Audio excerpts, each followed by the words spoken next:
Well, hello there, friends and kin, and I hope you're well on this beautiful Sunday morning. Beautiful it is.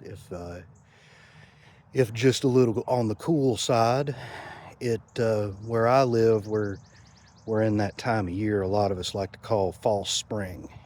So you'll see all the colors pop and bright sunny days, and you think, man, it feels great outside. I'm gonna run out there, and then you discover that the temperatures are still in the 30s and 40s when the sun is coming up in the morning. And it's a cruel joke, but it's just the way the seasons turn here.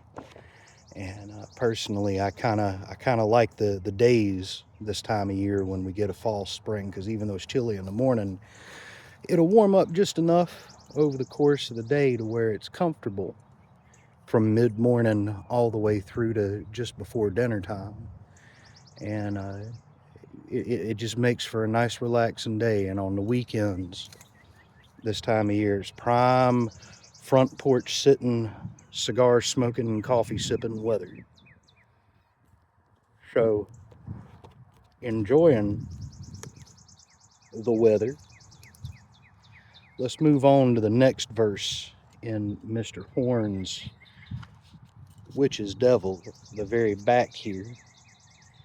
We've been reading from the Carmina Magistra, Mr. Horn's poetic offering about the Master of Spirits.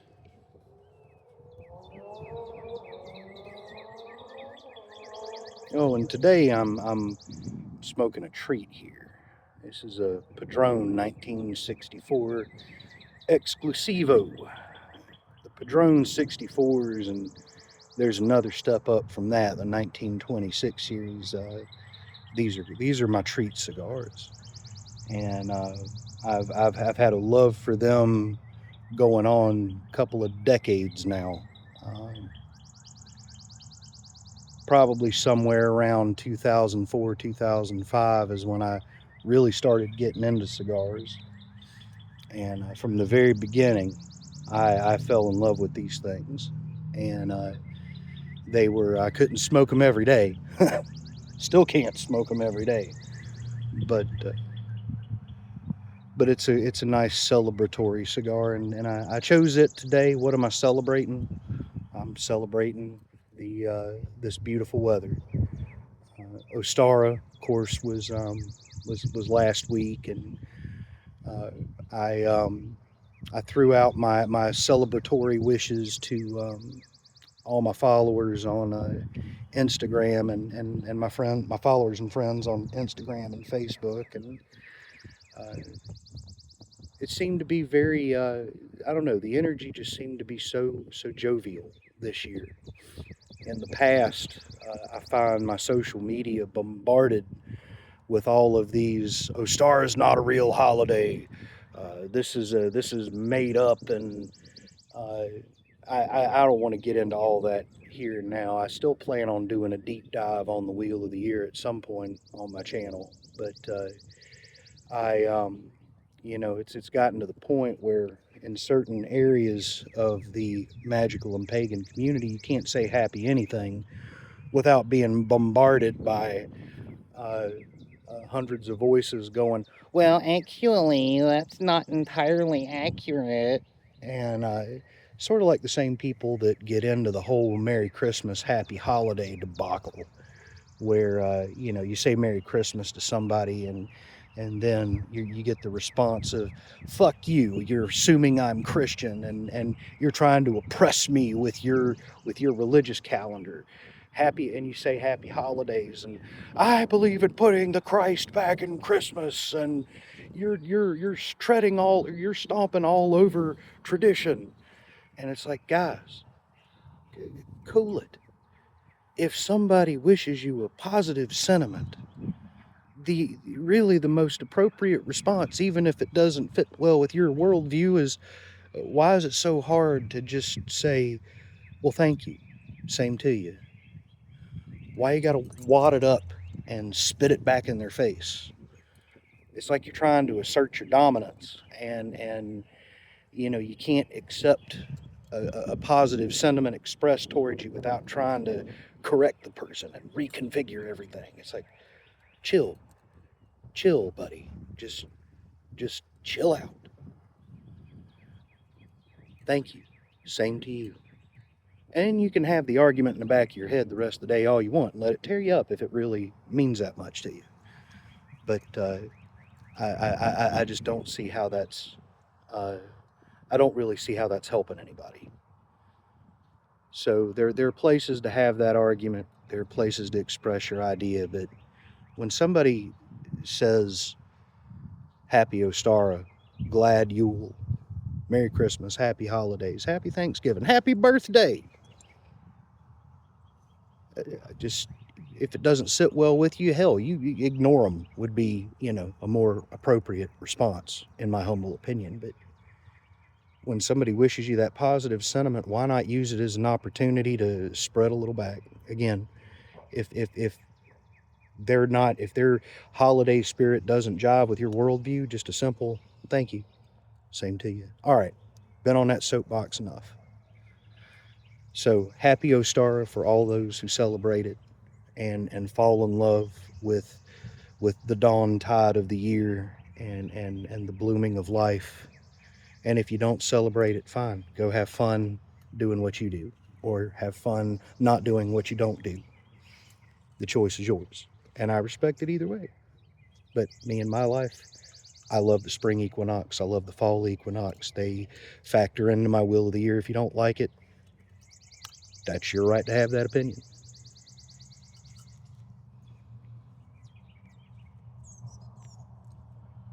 Verse 4. My beloved is a king with many subjects. 9 are the oldest to accompany him. Upon the tides of the deep, 9 teachers, and 9 guides to pass the flame to the people. Carried on breath and word and sign, that our craft may never truly be lost. Azazel the first, whose forge is our cunning and whose fires illuminate the way. Samjaza, who keeps the measure of every leaf and root for our conjurations. Armaros, who bends enchantments back upon themselves like the cracking branch. Barakial, not sure I pronounced that one right, but moving on. Who teaches the secrets of the stars and the light they cast upon the darkness. Kokabel, who weaves between the stars to preserve their signs for the people. Ezekiel, whose voice calls wind and cloud, stirring the sky with his long arm. Arakiel, who reaches deep within the earth to wrest secrets from that dark kingdom. Shamsael, who plots the course of blazing sun across the seasons of all things. Sariel, adrift in the wake of the moon, who knows the secrets of that lamp. 9 spirits cunning, 9 spirits guiding, to answer the call of the people. So continuing with the theme of initiation and an introduction to practices, what Horn is doing here, I think, is walking you through initiation as he experienced and understood it. And again, he introduces us to some of the base concepts that allows him to have a sense of orientation and foundation in his practice. And in this verse, he's introducing us to the spirits he probably works a great deal with, and invokes their names to aid him in whatever work he is attempting. And I think that verse, out of all the ones we've read so far, is probably the most personal to him, as spirit relationships for us, for witches, tend to be very, very, very deeply personal.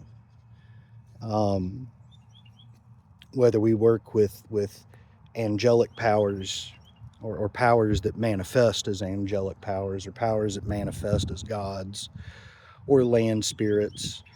Uh, for us, the sky is the limit as far as the spirits we work with. That's one of the things that brings a lot of people to this spiritual path. Is your options are wide open as far as uh, who you choose to mentor you and guide you. But I think it's a good idea for a witch. Again, just take it for what it's worth. I'm not telling you how you should practice. None of this is meant to tell you how you should practice. It's just sharing food for thought.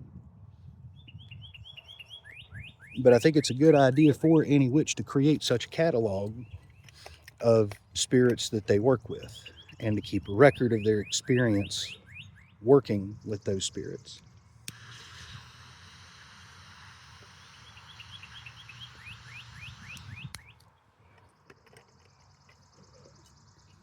Because it'll help you learn how to interact with them.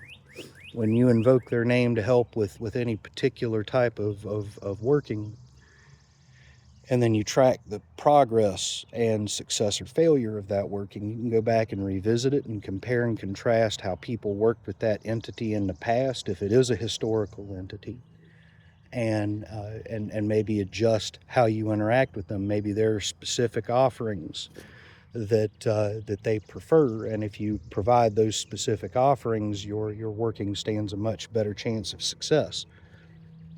So keeping track of those sorts of things is important, and also making sure that when you invoke the aid of a spirit, you're staying true to whatever that spirit's qualities are. So, for example, if you have a spirit who was traditionally invoked to help with blacksmithing, that may not be the best spirit to go for help with identifying what herbs to treat poor sleep quality and ward off bad dreams.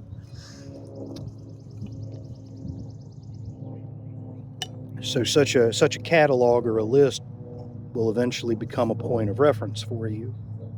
What spirit to call out to for whatever need you may have.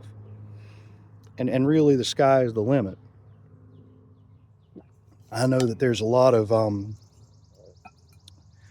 I know there's I don't really know the right word to use here. Contention maybe, but there's a lot of negative assessments expressed toward witches who work with angels versus pagan gods versus versus saints or demons or whatever, and who really is and who really isn't a witch. And I personally don't believe that we as humans have the right to say who is and isn't a witch, and what spirits can and can't be worked with for everyone else who practices such arts.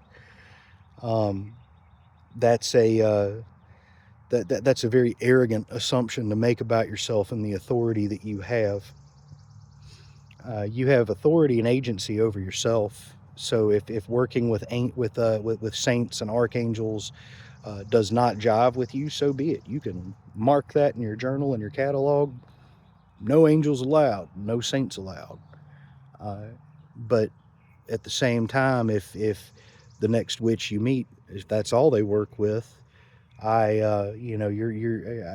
don't really think you have the right to condemn them for that. You can say, well, we may not work together very well because angels and saints don't really factor into my work. Okay, end of conversation. Doesn't have to go any farther than that. That's kind of the theme of today's Sundee service. Is uh, my rant on the Ostara topic earlier, and now us getting to cataloging the spirits we work with, and shit canning other people's spirit relationships, or trying to claim they're invalid. What all this really boils down to, friends and kin, is learning to mind our own goddamn business and worry about what works for us and our immediate sphere of significance. And anything outside of that sphere, unless your aid is requested, or you offer it and it's accepted, shut the hell up and mind your own damn business. That being said, friends and kin, I hope you have a wonderful day. I hope wherever you are, the weather is as beautiful as it is here. Uh, and as always, I'm grateful for you taking the time out of your day to spend these moments with me. I hope the spirits you work with are kind and bless you with abundance. And we'll see you next time.